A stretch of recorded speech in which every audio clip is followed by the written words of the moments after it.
Samantala sa Vancouver, isang retired senior na dating building engineer at custodian sa paaralan, tampok sa kanyang mga kakaibang imbensyon. Silipin po natin sa report ni Paula Saraza.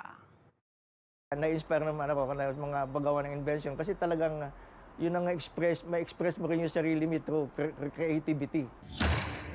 Lunch table lifter, duster cleaner, And you know, instead of shaking it outside like this, I developed this one. Then we have a vacuum cleaner there. Turn on the vacuum. at snow shovel para sa mga tulad niyang senior. This one, you shovel the snow. Then you can dump it on both sides like this. Mula sa mga kung ano-anong gamit at kalat na naiipon sa paaralan, ito na ang mga kakaibang imbensyon ng kababayang si Paul Rebucal, isang retired building engineer at custodian sa isang elementary school sa Vancouver. Nung bata ko, ako gumagawa ng akong sariling laruan.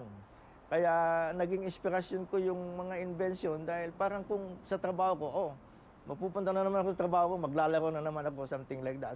Bago ang retirement, naging makabuluhan ang 2 dekadang pagtatrabaho ni Rebucal sa Vancouver School Board. Ang hilig kasi sa pagbutingting, nakatulong daw para mas mapadali ang kanyang trabaho. Nagse-set up ako ng table sa gym kasi doon kumakain yung mga bata. Bali, 10 table yon, yung mga mabibigat. Yung ibang katrabaho ko yun na nahirapan sila, lalo sa akin, medyo short ako. Kaya maraming na-aksidente, maraming napipilayan. Pero likas na raw ang kanyang pagiging malikhain dahil bago pa dumating sa Canada noong dekada 90, si Rebucal ang kauna-unahang kinilala sa pag-imbento ng folding bike sa Pilipinas noong 1985 at nang tanungin kung malapit na rin ba siyang mag-retire sa paglilikha ng iba't ibang imbensyon. I share this because people are doing mundane work, they feel that the work is not significant sometimes. But being creative in work will inspire you to do more. I find myself to be in full circle, from invention, then I became a janitor, then I go back to invention again. This is a prototype, actually. I'll improve it.